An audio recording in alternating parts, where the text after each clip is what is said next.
I'm Sue Voyles. I'm a coach with Word and Vision Consulting, and I'm excited to be on the online prosperity show today. In today's episode, you're going to learn my secrets for how I succeeded in small business for 24 years, starting with nothing.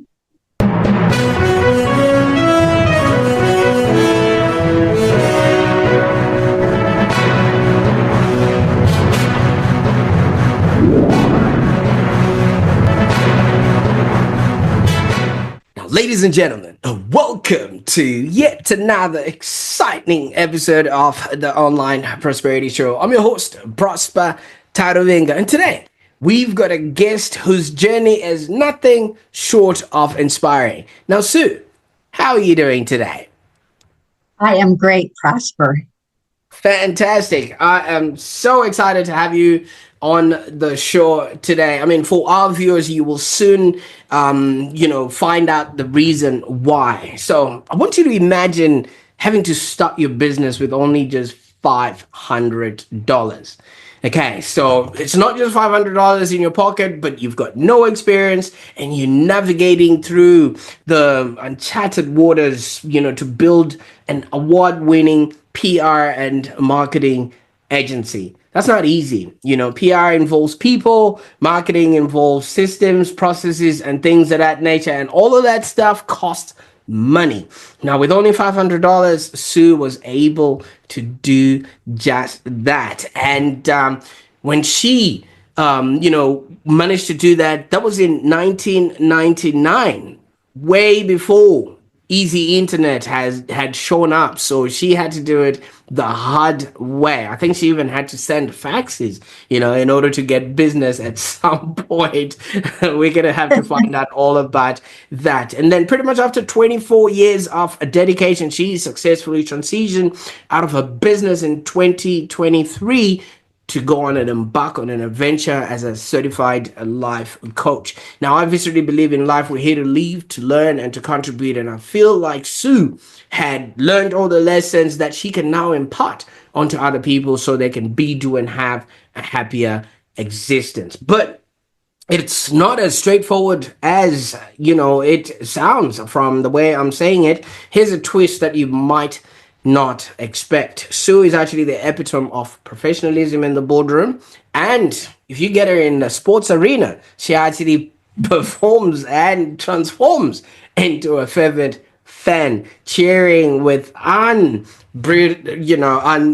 enthusiasm of 1,000 people, all in one seat in the arena there. So with this blend of determination, adaptability, and passion, it actually makes Sue a remarkable individual who I think we should all be eager to learn from. So in today's episode, we're going to dive into Sue's entrepreneurial journey, the challenges she faced, and also the lessons that she is now sending down the elevator with, so that you too can skip all the hard parts that she had to go through. I mean, starting off with 500, I can only imagine what the journey unfolds to be like that. So Sue, take us back to 1999. That sounds like a long time ago. What motivated you? It was.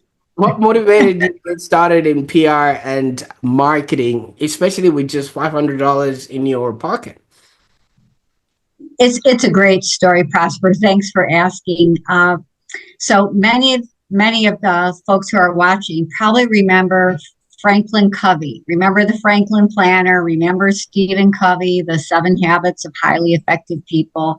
Well, back in 1999, I went to a workshop, a Franklin Covey workshop, and it was called What Matters Most. And the first question the trainer asked was, what's your 10-year goal? And I'm like, whoa, no one had ever asked me that question. Sometimes people would say, what's your 1-year goal? Or do you have a goal for 5 years? But no one had ever said, what's your 10-year goal? And that really got me thinking. I'm like, 10 years, do I want to keep working in the job that I had? Or was there something else? And that sort of birthed that idea of having a business, going out on my own and taking everything I had learned and putting it into practice and working working my own business. And I knew nothing about having a business. No one in my family ever had a business. So, but that question, it all started with that question. I can imagine, because there comes a time when somebody literally gives us a perspective we never thought of ourselves. Yes, you would know growing up, there's certain expectations, but people think in yearly intervals. The most could be a 5-year plan, when you get asked in an interview and things like that. But 10 years, that's a decade in and of itself. So tell me, what was happening 10 years before? Who was Sue, and what were you involved in that got you to this stage where you then got asked this question? So I was working in the nonprofit field. So I was doing fundraising and marketing and writing and public speaking and all things I enjoyed, all communications related types things, which I enjoyed very much. But I also was trying to raise 2 young children at the time and work my job. And it was a lot, and to all the working moms out there, they know what I'm talking about. I mean, it's hard to, put in the time in your job and also put in the time you need to be a good parent. And I was, I was struggling with that, like a lot of parents do. And, I wanted to really excel at both, and it was hard to excel at both. And so I had started reading a book called Do What You Love, The Money Will Follow. It's a great book. It's still in print. And had just started reading that when I went to that Franklin Covey workshop. And it was just a synergy between those, because I had the idea that maybe I could do what I really loved on my own terms and make money and help my family and be present also for my kids. And so it all kind of, the synergy just started happening. And I thought, what would happen if I quit my job and tried to start a business? Mm, absolutely. And I can so see that. I mean, we've got 2 girls of our own, and you can only imagine. I mean, these days things have become a little bit easier. Technology makes it a bit easy. They sometimes can entertain themselves, but they need that constant attention. They need, being taken to school, to activities and things of that nature. And also there's recitals and places where you need to show up for them, which if you would be working in a place where you have to be away from them, you miss out on those particular endeavors. And obviously having kids is a full-time job in and of itself, let alone having to deal with yet another job that you have to go and report to, et cetera, et cetera. But you started reading. Was that a common practice around, or women of your age or people in your sort of society? Was that something that you would maybe meet at shops and be like, hey, what are you reading these days? Was that just a Sue thing to do, or was that your search for meaning? Probably a little bit of both, Prosper. I mean, I love reading. I always knew I was going to be a writer and a communicator. As soon as I was old enough to ride my bike, I would ride my bicycle up to our library, check out books. I loved reading all kinds of books. And then I always, that inspired me to want to be a writer. And so, but yeah, I think one thing about business owners, and I also think this is very true about coaches, is we are people who like to learn. And I learn a lot through reading. Some people learn by watching videos, right? We all learn different ways. I learn a lot by reading and kind of incorporating it, into my mind, and then figuring out how do I act on that information. So I do really enjoy reading, and still love reading. Absolutely. You and I both. I mean, for those that are watching this video right now, you might be mesmerized by the. See, I don't have to ride to the library anymore because growing up, I didn't have a library. Now I've brought it to me. But obviously, like you say, I do concur because if you could ride to a place where you could learn, it actually really fuels up your mind and your brain and expands you to want more, be more, and have more. But now I'm sort of asking, you would, I don't know if where you are there in America, you'd have like a cookout or a barbecue or a sports event. I always hear women talking about what they're watching on Netflix or, what their kids are doing and things of that nature. Did books ever come up in conversations of your sort of peers? And what sort of books would they have been reading? But yeah, I do. I mean, different women in the professional group I belong to, Women in Communications, it was called. There were, yes, women in the group. A lot of them were reading all kinds of different things, fiction, nonfiction. Some of them belong to book clubs. My best friend belongs to a couple of book clubs. I would say I have always enjoyed reading nonfiction. I like reading true stories. I like learning from real experiences.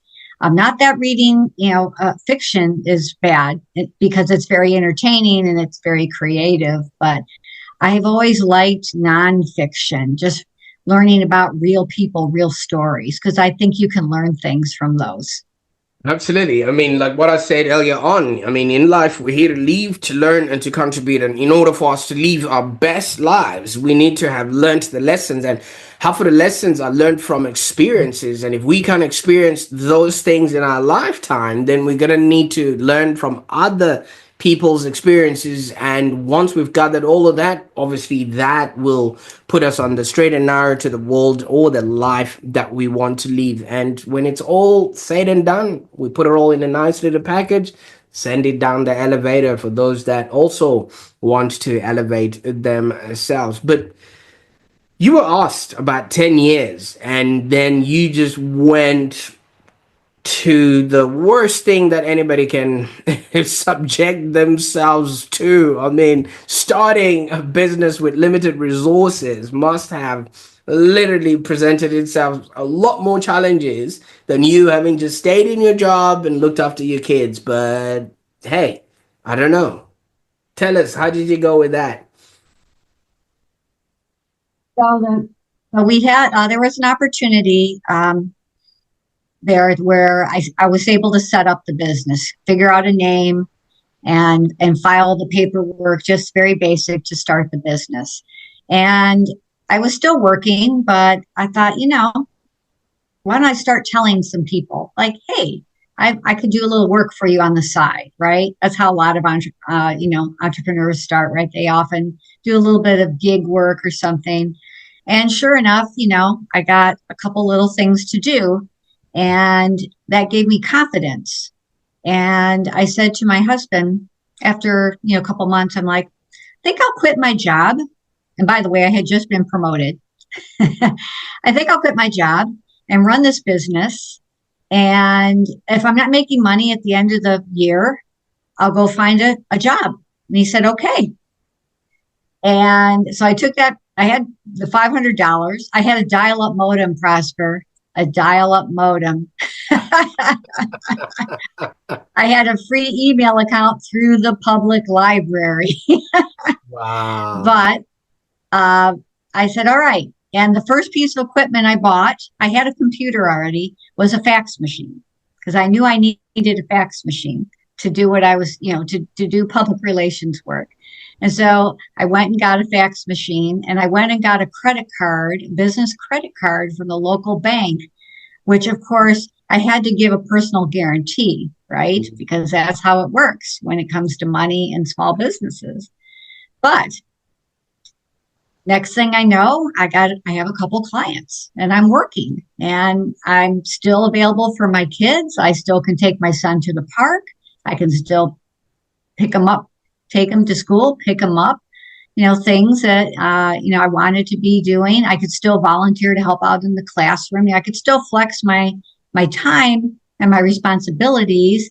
And of course, in the beginning, I didn't have hundreds of clients, right? I had a good balance. And the end of the first year, I made money. And I thought, seems like I might be able to do this. And again, that little bit of success gave me like the confidence I needed to like, okay, let's go a little further. Let's step into it. I also started reading Inc. magazine, one of my favorite business publications, very inspiring small business stories. And I would get great ideas from reading that magazine. It would give me great ideas. I also was fortunate enough to have some mentors along the way, some other women who were successful in business, who I could go to for advice and ask for help. And one of them was a client and now is a friend. And she actually put me into a program for small business owners where I actually got to work with some other experts. I wrote a 3-year business plan for my business, which was great because I had never done that before. And in 3 years, I hit my revenue goal. So that was awesome, right? And again, another little step of confidence, and you just keep building up, right? You keep building up. I don't believe in joining a lot of organizations, Prosper, because I think if you do, you need to be active in them. So the other group I joined was the National Association of Women Business Owners, which is a large group in across the country. And there I met other women who were business owners, all at different stages. And that was a great resource. I made friends there. I got great advice. I got one of my best ever pieces of advice from one of those members. Want to know what that is, right? That's exactly what I'm itching for right now. This is what she said. And she had multiple businesses. She was very, very successful woman. She said, Sue, you can't make all the money yourself. You got to hire people to help you. And that gave me the encouragement to say, as I was getting more and more demand for my services, that I needed help. And so that encouraged me to bring on my first team member. And then from there, it became easier. Then I could scale, and then I was able to scale. And the best part of that was I purposely went looking for women in my network who were like me. They had young kids and they needed flexibility in their work. And I wanted to be able to give that to other people because that's what I had. And I felt that was really important. So that's the kind of people that I brought on to the team.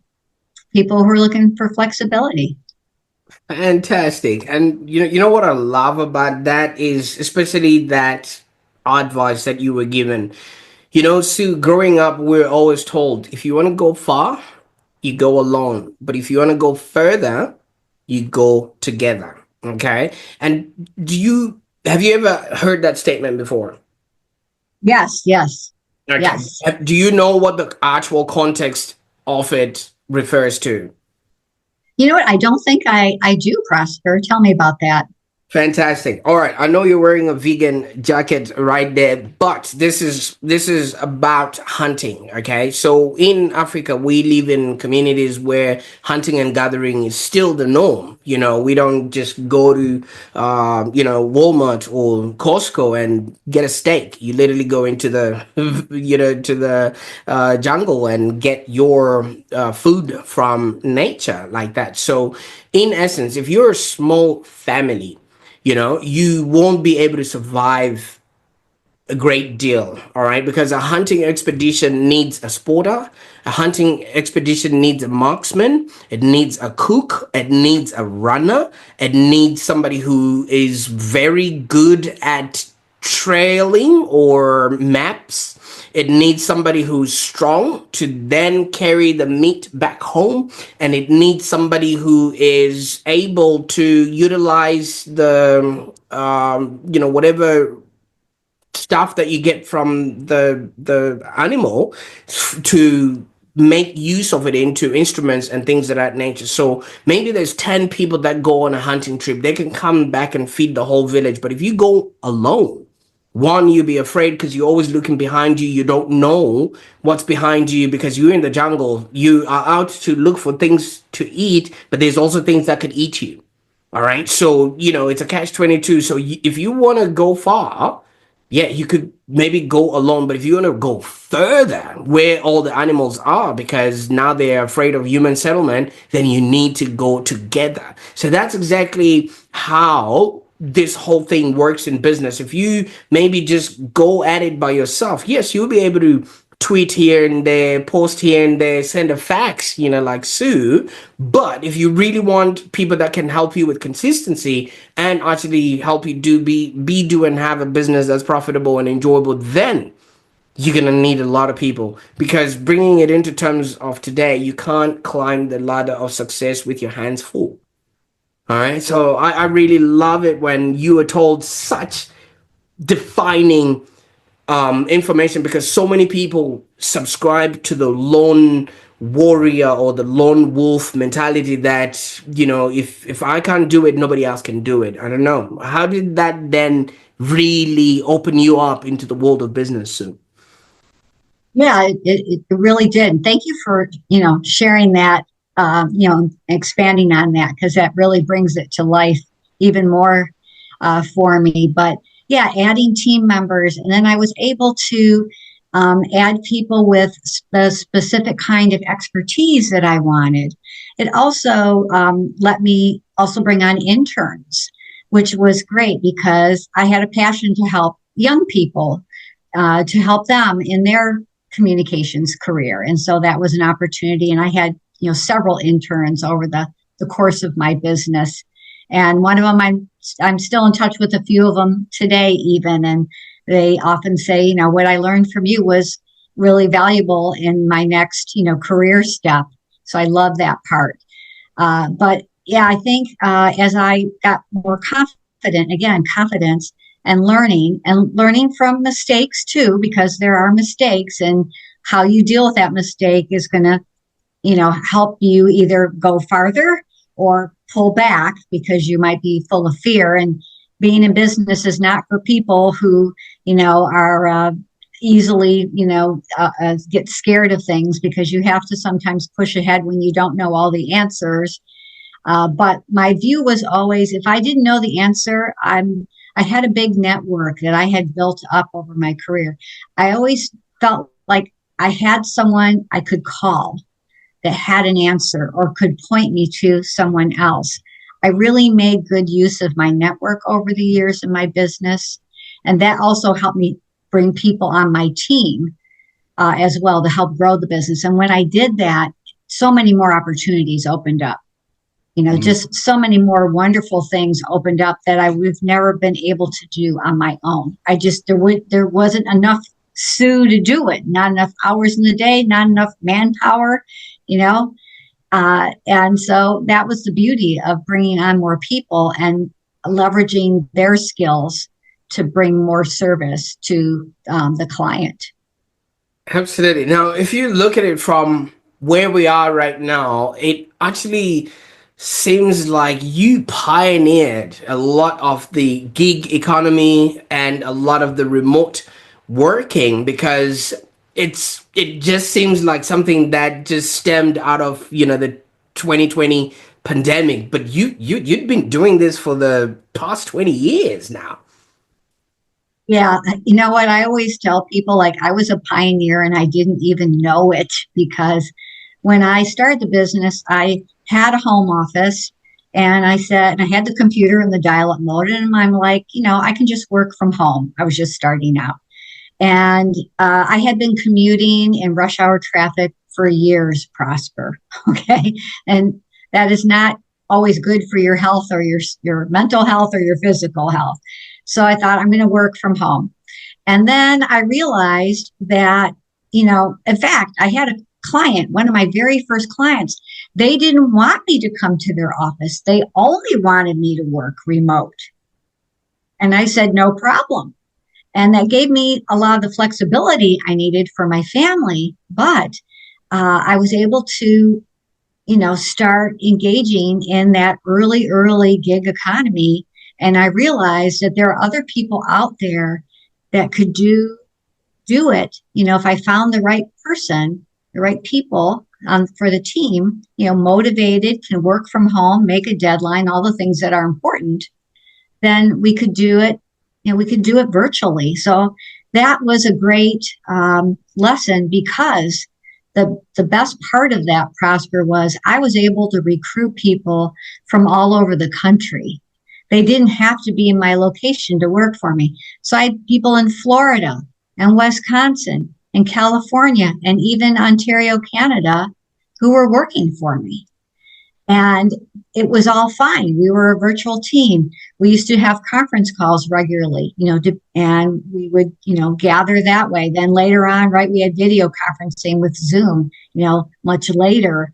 But yeah, I didn't realize it, but I was a pioneer and I didn't know it. And then when the pandemic hit and everybody was working from home, I'm like, nothing changed. Nothing changed. We were already there, and I had already invested in all the new technology. I kept investing in technology. That was another big thing that I think helped me, was I kept investing in technology to keep my business competitive and efficient, and enabling the remote team. Now, that doesn't mean we never met in person. I would do in-person events for those who could make it, and we would meet in person a few times a year, which was great. But it was, I was a pioneer and I didn't know it. Absolutely. You see, now there's one thing that really fascinates me about all of this. Your business went on to survive the Y2K scare. You went on to survive 2008, and I think 2013 had some sort of in the market there. And then 2020, we were like, okay, all right, where is this all going? And you were there. What was the one thing that, obviously got you to stand the test of time? Because a lot of people would have crumbled in all these, major, financial blows or technological blows that would have come in during the time that you were running your business. Yeah, one of the things was I diversified my business. So I had a client early on in a large industry, and she said to me, you might not want, it was a large company. She's like, you might not want our company to be your biggest customer, because our business is cyclical and we go up and down, and your work will go up and down. So I really listened to that advice, another great piece of advice, and I diversified my business so that in 2008, when there was a big drop off, I was still in business. I was meeting with people, other business owners who were coming to me for marketing help, who were really decimated because they had all of their business in, all their eggs in one basket, and the bottom had dropped out for them. And they're like, we do great work and no one knows about us, because they had focused only on one industry. So I kept diversifying. So that, I think, was the main reason I could ride all of those things that happened. And then during 2020, when the pandemic happened, what I found out was that relationships with customers are everything. Your ability to have a relationship with a customer and to have strong trust is very important. And so there were some months with some of the customers who were suffering greatly during the pandemic. And I said, I'm not charging you. If you need something, reach out to me. I'll get it done, but I'm not charging you, because I know there's no revenue coming for you. But our long-time relationship is more important to me now. We need to all help each other. And they were thankful, and they stayed with me and I stayed with them. And it was, that meant a lot to them, and it meant a lot to me that they kept engaging with me because we had to help each other during that time. It was an uncertain time and businesses weren't quite sure what to do. And, one of the clients was in the hospitality business, Prosper. That business got, that business got really hit hard by the pandemic. And I said, I'm not charging you. And she said that, that was so meaningful. She thanked me, one of the owners. And I said, we have to help each other. So I think building trust and good relationships with your customers is really, really important because during those times, you have to be able to trust each other. Oh, absolutely. I mean, I'm talking from experience. I mean, I'm in Melbourne. We literally were writing the code or the book on how to survive the pandemic, so to speak. But you could tell if you did not have a direct relationship with your customers because everybody's attention was taken somewhere else, and social media might have been there to cushion the blow, but people were focusing on survival. If you didn't have that direct relationship with people, a lot of people lost out in business because they were relying on third party tools, in order to have that connection with their customers. Now, you've mentioned the fax machine. You've also mentioned a really strategic thing of diversifying your clients and things of that nature. But throughout these 24 years, has there been like some sort of thin line that really, really is non-negotiable, especially when you're in business, that you can maybe point out to us and say, things might change, technology might change, but you've mentioned customers. Is there something else that people really need to be on the lookout for? I really feel that, at the end of the day, technology is great. Email is great. Video conferencing, telephone, texting, all that is great. But there's nothing like a face-to-face interaction to really build your relationship. And so during many years of my business, I traveled to see clients. I would often go to their large industry trade shows where I could see several clients at one time, but I made the point to go there to see them in person. And I feel that, and I realize that it can't always be possible for all businesses, but for me, it was a priority. I wanted to personally engage with clients at least at some level. Maybe it was only twice a year or once a year at the trade show. And I think it meant a lot to them that I showed up. I actually had another woman business owner said to me, Sue, you are everywhere your clients are. And one of my jobs, and that I did really well with, that we did as a firm, was we nominated our clients for many, many business awards. And when those clients would win those awards, I would go. I would go to the event where they were being honored. I would be their cheerleader and I would be there, congratulating them and cheering, for their accomplishment. And I think that means a lot for people to know that they've got someone in their corner that is cheering them on. And I feel the same way with the team, that it was always important to be in person with the team at least a few, even though they were remote, at least a couple times a year. So sometimes I would drive, I would go to where the team member was and see them eye to eye, face to face. There's just something about face to face communication that's more impactful to me. So that's probably the one thread that pulls everything together. Was I really cared about people and building relationships with people over the years, so that when things went up or down, or, if there was a mistake that was made and I would have to call a client to say, hey, we messed something up and take ownership of it. But it was easier to do because I had a relationship that I had built with them.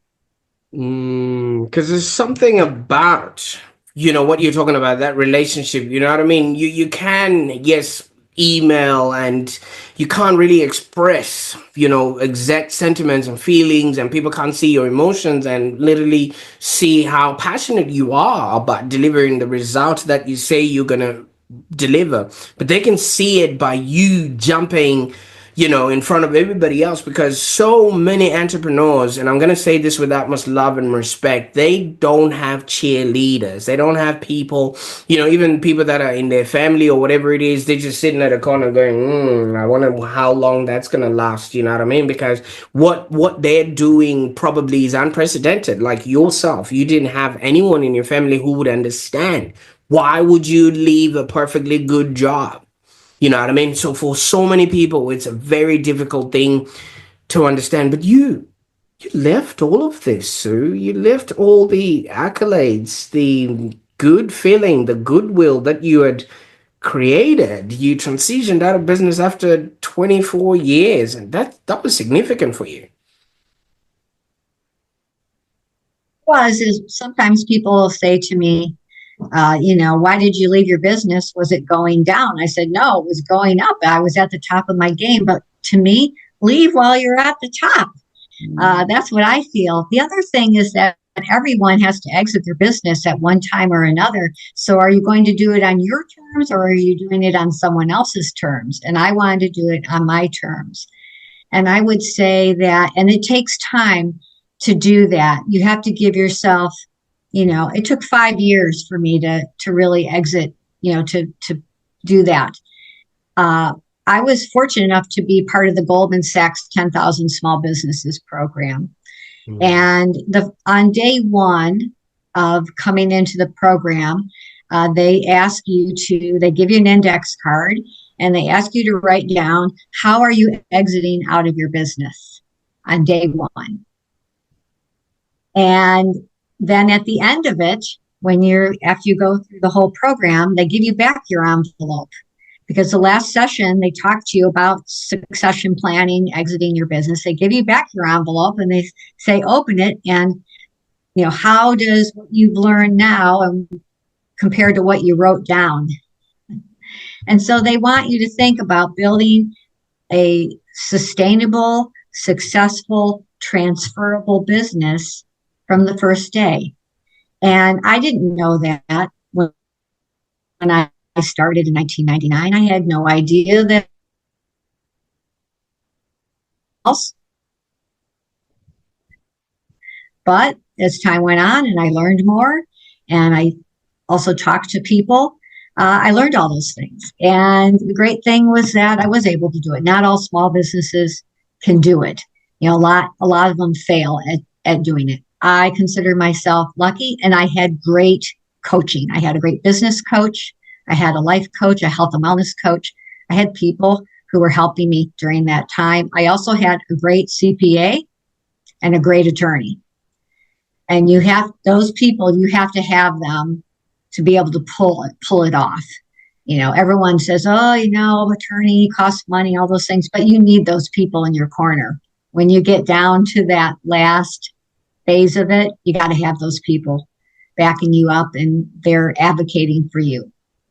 The one thing that you've just said there should be the first thing that anybody who's starting in business should be led to know, because that's the reason why so many businesses don't go past the 3-year mark. First of all, because in year number one, it's all happy-go-lucky. You still have people that you knew from maybe your previous work that are sending you leads, and it's all good. Year number two, you're like, getting referrals off of year number one. But year number three is like, oh, you're on your own now. So this is where you actually now need to get started. And what people don't realize is if you then go past that, you now need to document and systemize so you can have other people working within the business. That way, you leverage your time and have other people helping you with the money, and along the way make as many relationships as you can with people so that that business is sustainable and you keep growing, and while you're also working towards exiting that business. And once that's in play, to start looking at what's the next 10 years going to look like. Am I going to be in business or am I going to sell this? And I feel like today was a masterclass in business 101. I don't know if you intentionally did that or was it just who you are, Sue?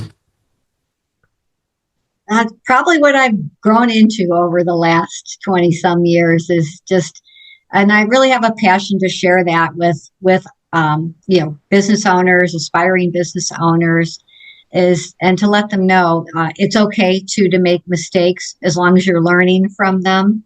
Don't beat yourself up so badly over that, and build your relationships, but build with the idea that you can do these things of putting in processes, hiring the right kinds of people, diversifying your client base, and all those things. You can do all those things and grow your business and still have fun. I loved my business.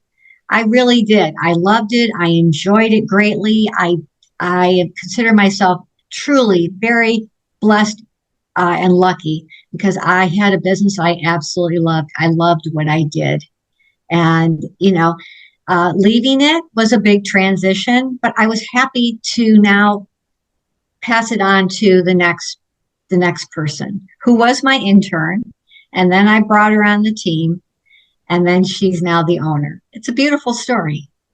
Absolutely, absolutely. I think you just did a Seinfeld there. I think he also said, I gotta leave while I'm still at the top because nobody can fault you for whatever it is that you have done and things of that nature. And congratulations to your intern who literally strategically positioned themselves. Now they also have a beautiful story to tell, like you have alluded to. You're now a certified life coach, and you're now really helping people both professionally and personally. How are you then utilizing all these past experiences to obviously inspire others? And I think you're working with women business owners or aspiring entrepreneurs. Yes.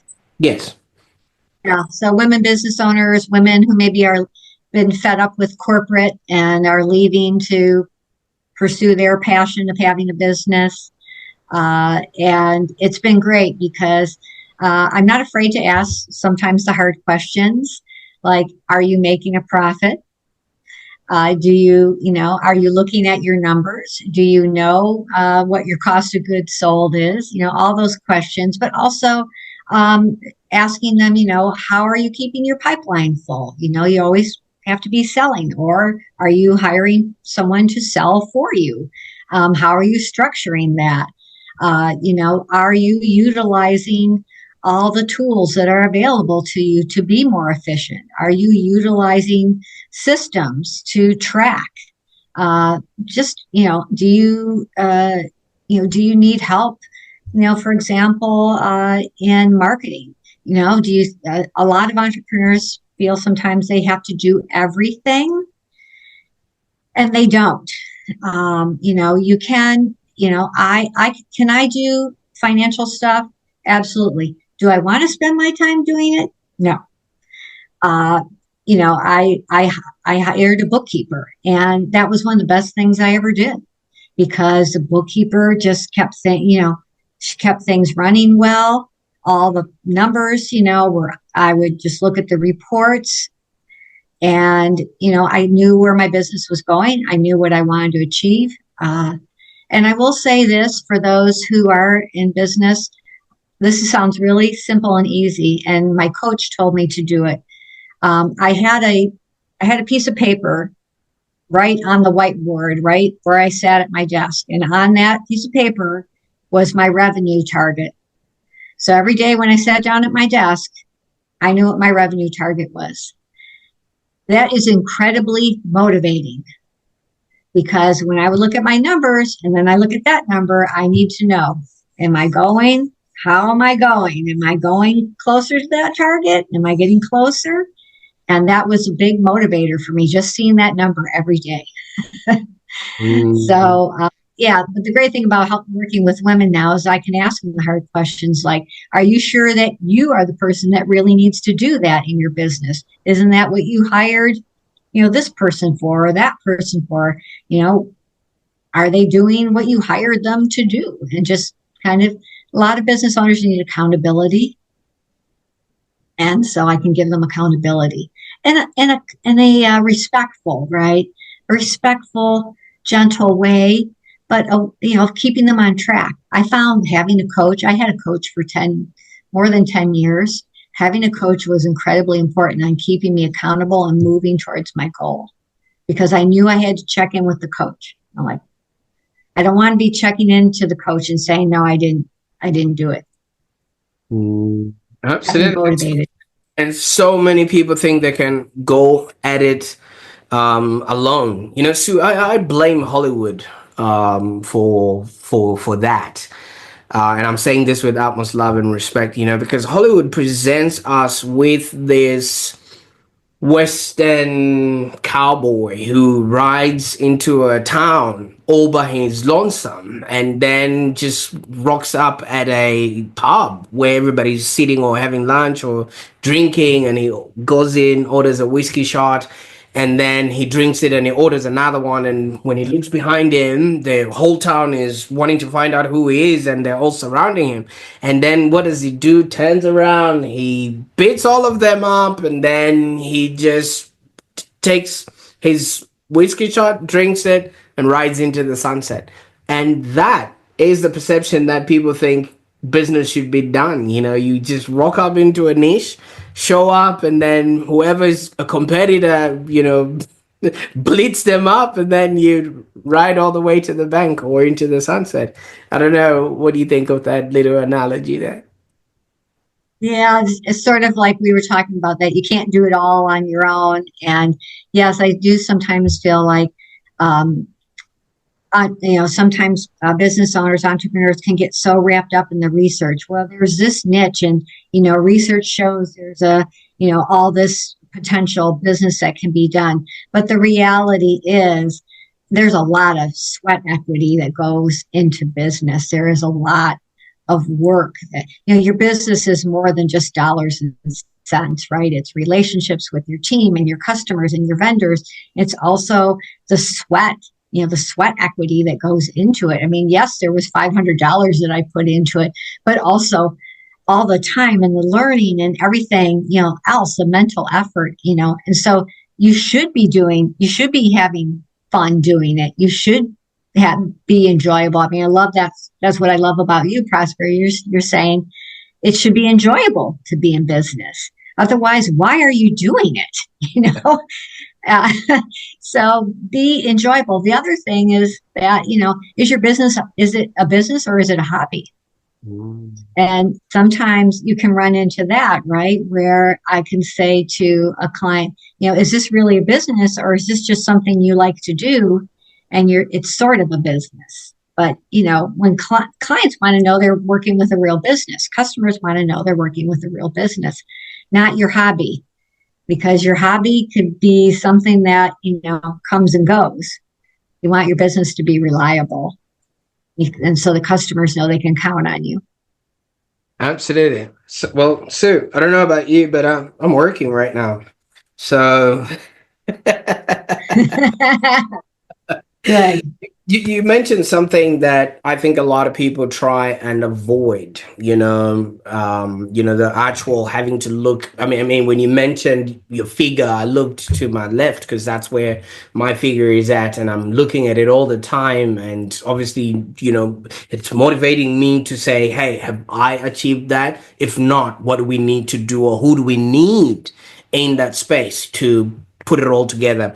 Now, that takes a redemptive amount of mental fitness to be able to deal with the sales, the marketing, the people, the hiring, and everything else that comes along with it. And so many people always are looking for the path of least resistance, or what is the softest landing I can get away with and avoid the really hard conversations and things of that nature. So maybe you can address mental fitness when it comes to business, because you did allude to it, but you didn't say it in the sternness of what it actually needs, for people to actually grasp that you are going to need some sort of stamina mentally in order for you to actually be doing and have a business that's profitable and enjoyable.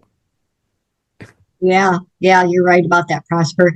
Yeah, overcoming self-doubt, that critic in your head, that judge that, for some people it says you're not good enough, you're failing, or whatever those saboteurs are, and they can derail you so that you can become paralyzed and not do anything. It can lead you off track. It can just really debilitate you. You do need mental fitness so that as things come at you, instead of viewing them as a failure, you can look at it and say, how is this an opportunity? How can I change this challenge into an opportunity? How can I start looking at others without judging and realizing people all have things going on? And so looking at people differently as well, and looking and having grace for yourself to realize, okay, that didn't come out the way I wanted, but what can I take out of that and apply it to my next opportunity? How can I change this up to my next opportunity? We, as human beings, many of us struggle with kind of criticism, all the time, feeling we're very self-critical. A lot of us are self-critical, myself included. Lots of times I used to think failure is not an option, but I know better than that now, because actually, if I don't fail, I might not learn an important lesson. So having that mental fitness so that you can rebound from challenging things is really important, because in business, I can't take the week off and mope around my office because I didn't win that proposal. I didn't get that contract. I got to go on to the next thing. So I got to have the mental stamina to be able to say, okay, that didn't come out the way I wanted, but you know what? I can learn something and I can move on to what is this telling me now? I can go into a different direction, maybe. I can look at things differently. So that mental fitness, there's a lot that goes on with that. The Positive Intelligence book by Shirzad Chamine is tremendous. There's a lot of learning there, and I highly recommend it. And there's a great assessment there you can take as well. But it's really interesting. But we all know we have that judge in our head, but we don't always know the tools to overcome it. And that's one of the things that I help people with, is understanding you have that ability. You can develop that ability to overcome that, because it can be really hard. It can be really hard to overcome those things. This past summer, I had a client, and literally the work we did together changed everything for her. And now she's pursuing her dream of starting her business. And I'm so excited for her. She had to overcome that self-doubt. She had to overcome that. So we worked on that, and it was tremendous. Absolutely. I can only imagine there's so much that is passed on, from family, tradition, society, that we really literally need to go over in order for us to actually go to the destination that we want. And you need people and, guides like yourself that can show them the easiest way possible, but obviously the thing that yields the most results and the most leverage. Now, Sue, if somebody's watching this right now and they feel like you, the person they might just need to know a little bit more or learn from and things of that nature, what would be the best way that people can get started on that path? So you can find me easily on LinkedIn. Just look up Sue Voyles. You can also go to the website, wordandvisionconsulting.com, and just fill out the contact form there. And there's also a link to my LinkedIn profile there, and you can just message me on LinkedIn. That's probably the easiest way for people to reach me. Happy to, I'm always happy to just talk to people about coaching, just even find out if it's something that would help them and if I'm the right fit for them. There are many kinds of coaches out there, and I might not be the right fit for some people, but there are certainly other people that I probably would be a really great fit for. But coaches as a community, we are people that are helpers. We are people that want to see others succeed. And so if I'm not the right coach for you, then I will be happy to refer you over to some others that I know are excellent at what they do. Absolutely, absolutely. I'll definitely make sure that all those links are in the show notes below. And yeah, people can actually slowly start getting to learn, what it is that you're doing and how you can possibly be of help to them. Now, Sue, I mean, your life story and your experience have so much value that I'm hoping the last, say, 55 or so minutes are just gonna be that spark that somebody needs in order for them to understand that they too, no matter who they are or where they're coming from, they can be, do, and have a life or a business that is actually profitable and enjoyable or of a happier existence. But, when we started this, you introduced us to young Sue who was riding a bike. I don't know if it's one of those bikes with a basket in front and little ribbons on the side, and then with the little bell, and you're going all over, and you've got a teddy bear in there riding to the library. If by some weird chance, you would come across a 10-year-old girl riding a bike like that, and maybe she's just headed the direction of what looks like a library, and you had an opportunity to just stop and say a word or two to that little girl, knowing what you know about life now, what would be the words that you would tell that little girl? You can dream it, you can do it. I, I feel like simple is, do things with ease and flow. Simple is good. So, if you can dream it, you can do it. I really believe. Oh wow. And you obviously did, and now you the ones standing in front of the podium and telling people how you did it. And I'm glad you documented this whole process, and in a way you let that path for other people see what it is that they can do to follow. And thank you so much for sharing your incredible journey and valuable insights with us today. And I mean, like I said already, your story is just a testament to the power of resilience, adaptability, and passion. And yeah, I just can't wait to see what the next 10 years has in store for you. And I really appreciate you having stopped by the Online Prosperity Show to share this journey with us. Well, thank you for sharing with people. Absolutely, absolutely. And for those that are watching right now, if you found this episode as inspiring as I did, I would recommend that you rewatch this episode, because I think we went through so many aspects that you might have missed out on all the golden nuggets, and treasure troves that Sue was letting us in on. And this time around, you now know how long you've got to watch. You can actually start doing like Hansel and Gretel and start following your way back home, up until hopefully you can create a business that's profitable and enjoyable. And if you think you got everything that you wanted from this particular episode, I would want to encourage you to reshare this with someone, especially somebody who's considering a significant career change or looking to start their business. I think what Sue has to share is, advice that a lot of people would pay thousands and thousands of dollars and save themselves years and years and trial and error in order for them to be, do, and have a business that's profitable and enjoyable. And while you're at it, if somebody shared this with you, don't forget to subscribe to the Online Prosperity Show so you don't miss out on insightful content like this. Until next time, bye for now.